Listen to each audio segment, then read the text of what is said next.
Je vais vous laisser alors découvrir ces magnifiques images de l'arrivée du président de la République, le président Bassirou Diomaye Diakhar Faye, ici au niveau de Thiaroye pour la cérémonie de lancement de la journée du nettoiement, une journée qu'on veut pérenne, qui va s'inscrire dans la durée, que ce ne soit pas une affaire alors mornée. C'est ça l'esprit. Oui, Ibrahima. waaw jërëjëf dañuy jël waa service civique national rapidement lan ngeen fas yéene impliqué aussi bés bi ak juste. C'est le bataillon de parachutistes, c'est les militaires, ce sont les militaires. Oui, allez-y. Ce sont les militaires, donc nous sommes le bataillon de parachutistes. Oui, allez-y. Je suis le commandant ici, donc je suis venu avec les militaires qui sont ici au niveau de la barrière pour participer à cette journée dédiée au nettoiement des collectivités. kon da ngeen si dugal seen loxo bu baax tey ak suba ak gannaaw suba. Oui, effectivement, comme nous ko ñëpp di defee aussi ñun aussi dañuy ñëw dugal si suñu loxo bu baax en fonction des instructions qu'on a reçues de notre commandement pour venir voilà tey suba ak ginnaaw suba yëpp voilà jàppale ñëpp comme ni ko président bi waxee ñu jéem a setal réew mi ba mu set wecc quoi. jërëjëf militaires yi dugal si seen loxo civil yi dugal si seen loxo monsieur commandant si merci jërëjëf kon nag yéen a ngi gis cortège président de la République mi nii di jublu si lii ngeen di gis ce sont des images voilà de communion entre le chef de l'État le président Bassirou Diomaye Diakhar Faye et les populations de Thiaroye en direct sur la RTS journée nationale de Set Setal et vous avez justement le drapeau national voilà qui flotte ici avec les populations qui sont sorties en masse dañ leen di bàyyi ak suñu gars yi nga xamante ne ñooy filmer lii en direct sur la RTS forte et grande communion entre le président de la République qui va arriver sur les lieux dans un court instant. Voici donc le président de la République qui arrive à Thiaroye pour cette journée de Set Setal. Nettoyer, nettoyer, encore nettoyer et toujours nettoyer. Voici donc le président Bassirou Diomaye Diakhar Faye avec une casquette aux couleurs du Sénégal avec voilà le président de la République accueilli par le ministre de l'hydraulique et de l'assainissement Cheikh Tidiane Dièye et les membres du gouvernement, tous présents. Et voilà.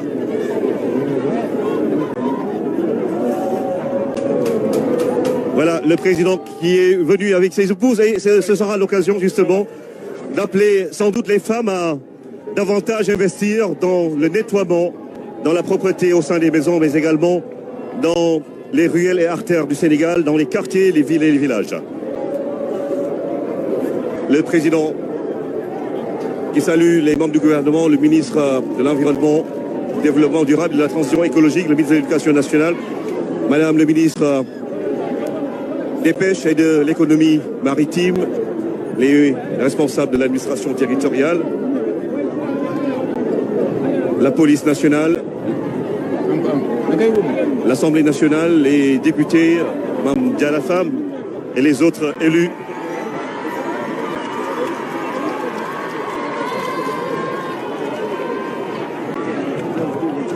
Voilà,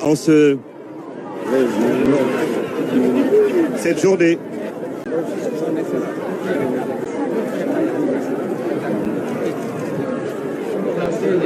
Et c'est l'occasion justement de Saïra Ali Fatlirek.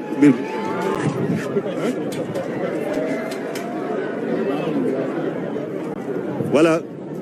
Vraiment ñi ñooy les véritables acteurs du nettoiement ñoom la njiitu réew mi di nuyoon tel di saafonteeg ñoom. La gendarmerie, di la brigade nationale des sapeurs-pompiers, l'armée, des autorités religieuses. Je vois un visage très connu à la RTS. Les religieux et c'est les jeunes du cadre de vie qui disent précis, qui scandent et qui clament justement leur implication. Ah oui, c'est de forts moments de communion. ma nga kon loolu am na solo Mamadou Ndiaye ñu ngi lay nuyu ak sa micro nos équipes qui sont au palais de la République.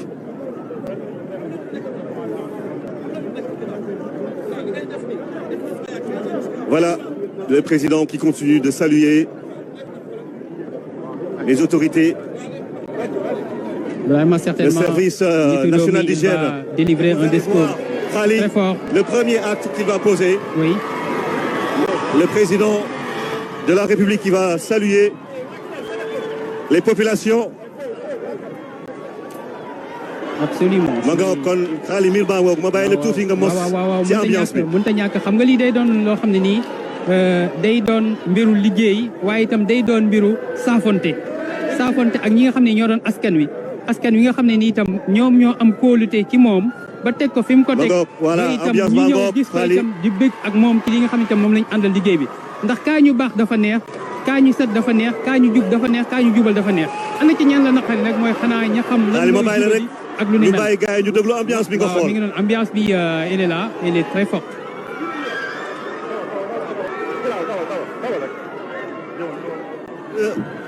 lii nag mooy lii ci accueil la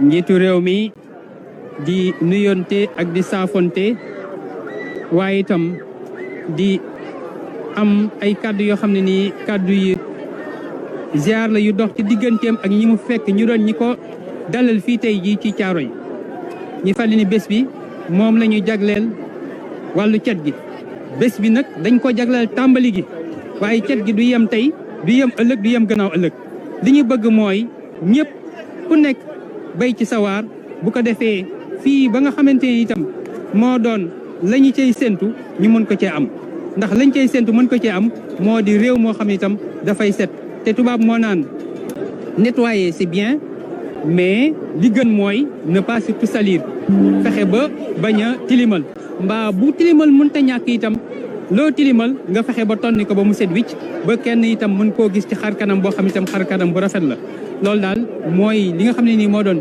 itey njiiti réew mi moo doon bëgg-bëggu réew mi moo doon bëgg-bëggu askan wi te moo doon itam jàmmu askan wi ndax cet googu ak li nga xam ne moo doon taaral googu dafa neex lool te baax lool ku la ci woo nag woo na la ci baax loolu nag kaa ñu baax nag dafa neex moo waral tey jii Ibrahima xam naa ne yaa ngeek njiitu réew mi ngi wéy di nuyoonte ñi ngi wéy itam di ko wan li nga xam ne nii moom moo doon jumtukaay yi ak taxawaay bi nga xam ne itam moom la nit ñi fas yéenee taxaw mu doon taxawaay boo xam ne ba abada lay doon ndax niñ ko waxee ndem tam mbalit mënuñoo tàggoo ak moom waaye fañ fexe buñ tàggoog set te set nag dafa doon li ñu jig voilà mu di acte bu symbolique parce que xale yi ñu ko doon wax sànq ñoom la ñu war a gën a tàggat pour que Sénégal fi lekk i at du ñu waxaat mbirum insalubrité yu métti yooyu mbirum salte yu métti yooyu kon nag mbir baa ngoog. Nous avons le plaisir d'accueillir son excellence monsieur le président de la République Bassirou Diomaye Diakhar. voilà président dafa mel ni day suux dafa mel ni day setal fii. Nous allons demander. moom daa tàmbali déjà.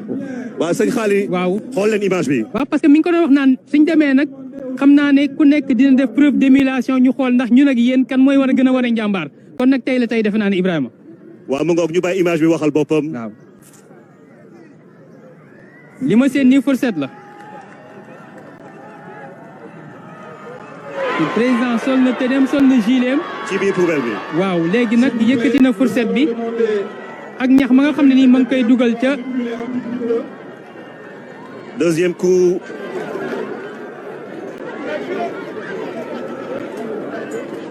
de fourche justement pour. Ibrahima nag ku miini tool li du la jaaxal wax dëgg yàlla. waaw lii ku miini tool ci mel ni moom miini tool ak keneen ak keneen ak keneen lii nii du la jaaxal ndax gerte ga buñ koy yóbbu ba koy yóbbu ca naaf ba di ko tar nii lay demee. ay setal moom. waaw. ak ñoom seen kenn du ko jàngal waa gox-goxaan yi waa Ndiaganiao ak waa. dëgg la. dëkk yooyu nekk ca Casamance wala Saint-Louis wala Diourbel wala feneen si Sénégal 14 régions yëpp. ak sama dëkk ba ñu leen di nuyu ñuy dund en direct kon nag soxna yaa ngoog. soxna yaa ngoog soxna président yi ñoom tamit dañuy bokk si lii seetal réew mi ba ngoog. macha allah ci biir poubelle bi. lii rafet na Ibrahima lii ab soññ la kon nag kenn waratul a des ginnaaw. kenn waratul toog bañ koy soññ mbirum set ñoom lañ si gën a ràññee te ñoom lañ ko gën a dénk si kër yi même soo demee sax si entreprise yi ñooy tàmm ni def liggéey boobu waaye war nañu leen gën a mën a waaw jox cër bi ñu am bu ñu moom pour que ñu yar si xale yi. yar si askan bi yar si seen i morom ndax jigéen ak set ñoo ànd. waaw nii ko naan lu fi rafet rek ñooma kon ñoom war nañ cee gën a mën a bay seen waar gën cee war a mën a taxaw ndax kat ñoom la ñu dénk la nga xam ne nii itam moom moo doon kër gi te kër gi itam ci la am réew tàmbalee kon ñoom bu ñu leen soññee ci lii ñu wane ci itam misaal day doon loo xam ne itam lu am solo la. gis naa sax benn xale bu taxaw noonu loolu itam gis nga kon mbir mi amul xale amul góor amul jigéen amul mag amul ndaw ñëpp a ci bokk. ñëpp ko war a def seen itte ndeetu réew mi nga xam ne nii moom la suñu borom dénk réew mi def na lu ni mel gis nañ soxna yi def lu ni mel gis nañ xale yi def lu ni mel gis nañ mag ñi def lu ni mel kon nag rikkuwaay na ko ñëpp def seen i bopp seen mbiru bopp. lii mooy fourchette bi nga xam ne nii ci la ñuy tonni mbalit mi di ko dugal ci li nga xam ne nii itam moom moo doon poubelle bi bu ko defee itam lépp luñ ko war a jël ba yóbbu ko foofee ba mën a tam liggéey mbalit moomee itam ñu liggéey ko noonu.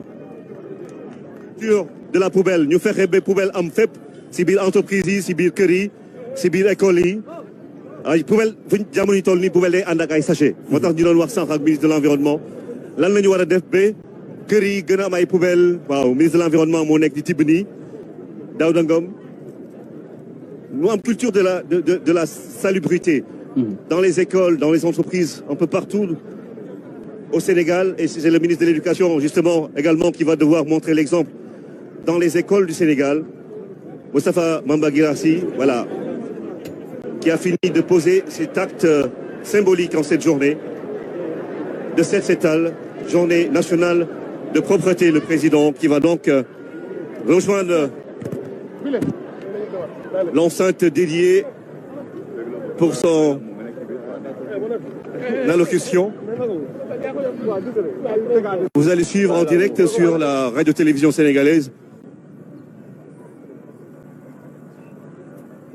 avec les explications du ministre de l'Hydraulique et de l'Assainissement. Cheikh Tidiane Dièye moo koy dalal ànd si ak ay yeneen membre gouvernement bi ndax bés bi lay au-delà de l'État du Sénégal, au-delà du gouvernement, de l'administration, c'est tous les citoyens qui sont concernés et interpellés. Et dans un instant, le président va s'adresser au peuple sénégalais. Mesdames, Messieurs, bonjour.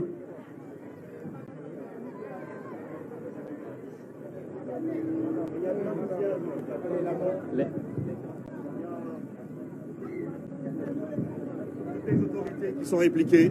Mesdames, Messieurs, bonjour. Prêt pour qu'on waaw ginnaaw ba ce Sénégal en faisant. ginnaaw ba son excellence monsieur le président de la république tàmbali liggéey bi nga xam ni mooy assainissement bi journée de mobilisation citoyenne bi nga xam ni moom la woote woon tey jii ñu tàmbali ko fii waaye ñuy xamal ni fépp ci Sénégal monsieur le président de la république ñu ngi ko fay amal loolu ci orientation yi nga joxe woon ci conseil des ministres tey nag ñu tàmbali ko de façon symbolique waaye sa yéene mooy fexe ba ñu jël bés bu nekk ci weer wi ñu amal ko ngir mën a andi des actions de prévention contre les inondations donc ginnaaw bi nga tàmbalee tey ñu bàyyi la nga wax ak askanu Sénégal wax ak toute la presse que nous remercions pour leur présence. Monsieur le Président de la République. Je voudrais tout d'abord remercier l'ensemble du peuple sénégalais qui s'est massivement mobilisé pour nous rejoindre dans cette journée de Set Setal, qui est une journée d'investissement humain communautaire, allant dans le sens d'anticiper les inondations, parce que c'est dans le cadre des opérations pré-hivernales que cette journée-là se tient, en tout cas l'ouverture de ce cycle que nous voulons long tout au cours de notre mandat. Mais avant d'aller plus loin, je voudrais remercier les maîtres d'œuvre de cette journée, à savoir les ministres de l'Environnement et de la Transition écologique, le ministre maître d'œuvre en chef de l'assainissement et de l'hydraulique, et ses autres homologues qui, ensemble, ont travaillé pour la réussite de cette journée. La mobilisation que j'ai vue partout au Sénégal est exceptionnelle et rend compte chez le peuple sénégalais de leur adhésion à notre démarche de gouvernance basée sur la co-construction. On a appelé au Djubanti, au redressement. Cela veut dire que nous comptons le faire avec le peuple sénégalais qui reste notre unique allié. Nous avons décidé récemment de lancer des assises pour demander à travers même un vox populi au peuple de nous dire ce qu'il pense de ce qui les regarde. L'assainissement aussi doit être l'affaire de tous. L'hygiène et la propreté doivent être aussi l'affaire de tous. Nous devons l'intérioriser dans nos comportements au quotidien. Éviter de salir et quand nous constatons que c'est sale, de systématiquement penser à nettoyer. Il y va de notre santé, il y va de notre bien-être. Je voudrais aussi remercier les écoles et les responsables de ces écoles qui ont mobilisé massivement les enfants pour qu'ils sortent. Et le site où nous sommes est symbolique par rapport à l'état dans lequel il est déjà que nous devons montrer pour déterminer notre responsabilité collective dans l'entretien de ces sites-là qui sont quelque peu sensibles au regard de la trajectoire de l'eau et au regard des inondations et de leurs conséquences. Mais à travers ce symbole, nous appelons les Sénégalais partout où qu'ils soient, qu'ils comprennent que tout acte que nous posons dans la vie, quel qu'en soit le domaine, a forcément une répercussion sur le vivre ensemble. Et nous devons toujours nous poser la question de savoir quand nous posons ces actes-là, quand serait-il si tout le monde posait exactement le même acte? On verrait très rapidement la différence dans les conséquences entre celui qui salit et celui qui évite de salir ou celui qui nettoie après avoir sali. Je voudrais enfin continuer à appeler les Sénégalais à ne pas faire de cette journée une journée circonstancielle. C'est un défi permanent. C'est un comportement que nous cherchons à imprimer dans notre ADN collectif. Et nous devons tous, où que nous soyons, nous sentir concernés. Merci beaucoup à tous d'avoir répondu présent et bonne journée de cette Al-Souméré.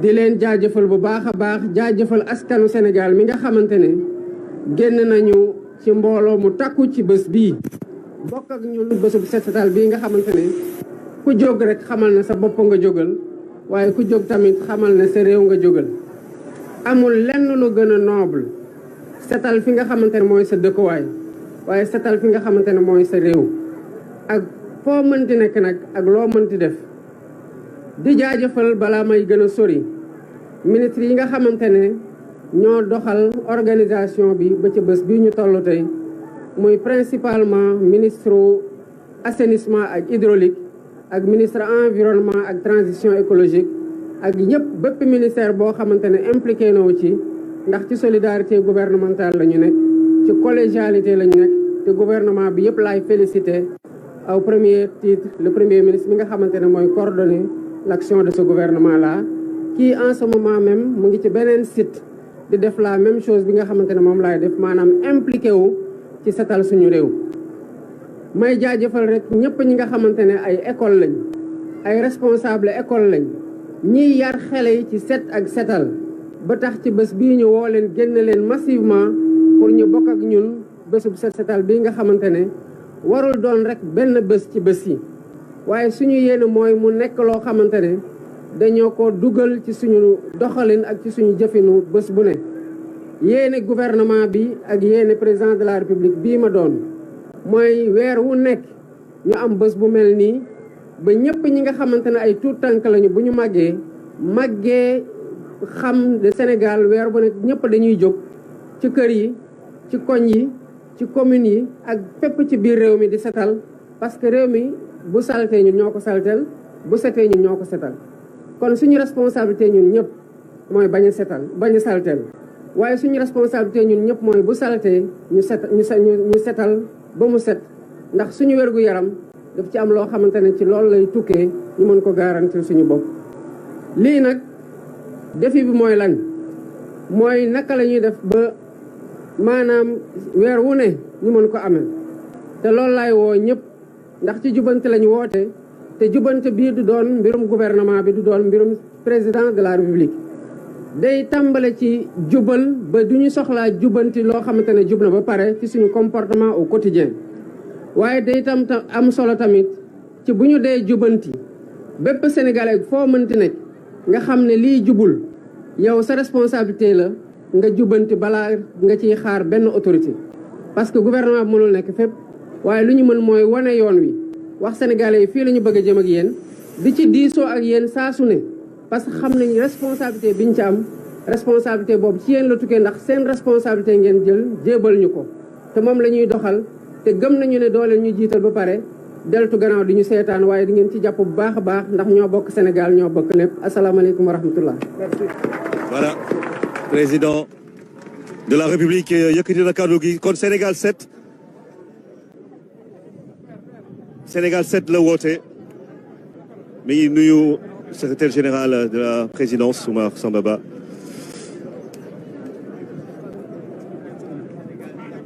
nee na mbëbëtam mooy weer bu ne ñu war ko mën a def li nga xamante ne moo di setal bi voilà le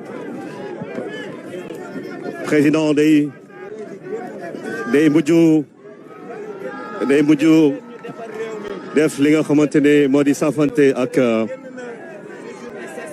ndaw yi fi ñëw donc waa cadre de vie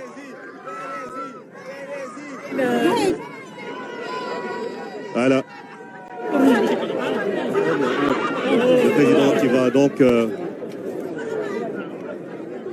rejoindre son véhicule et quitter Thiaroye avec un message très fort autour du Jubanti, autour du Setal bés bu ne voilà président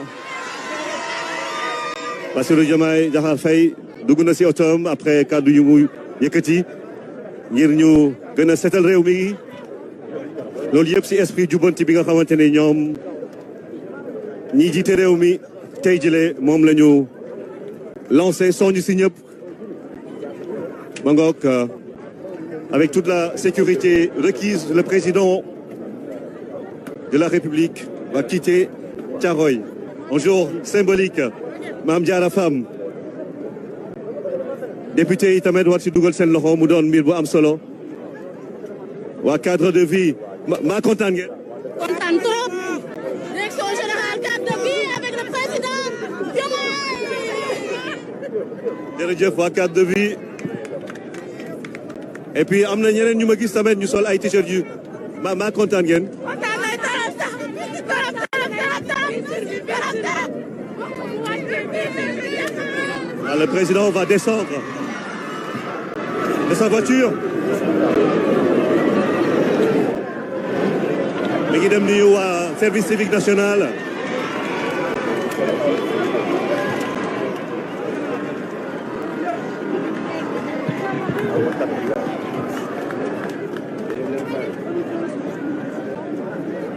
Voilà.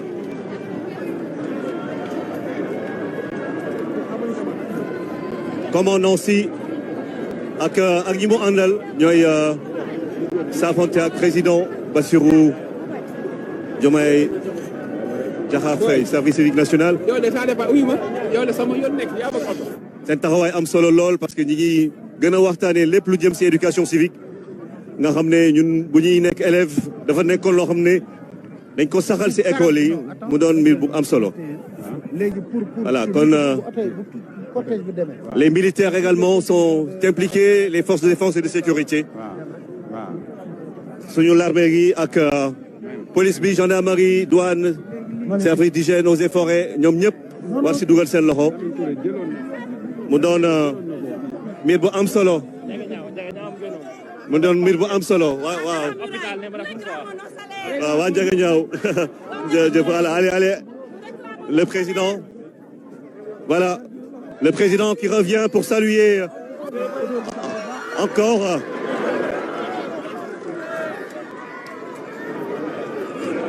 la gendarmerie, voilà. La gendarmerie qui également fait partie de cette dynamique autour de cette journée de la propreté. Esprit propre, comportement propre.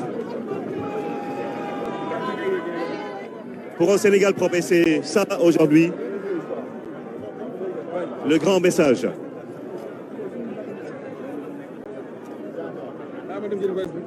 Donc, waa gendarmerie sol seen casquette, voilà, di tojal président, comme le veut la tradition, les honneurs au chef de l'État avec cette liesse populaire autour du chef de l'État.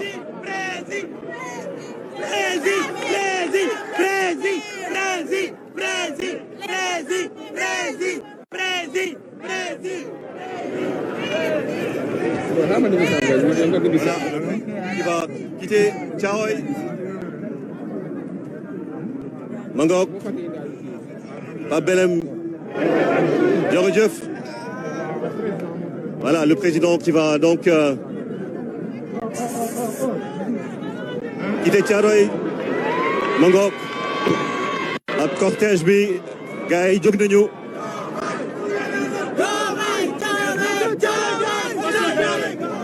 Mangok. Voilà. waa UCG ñoom ñëpp a teew.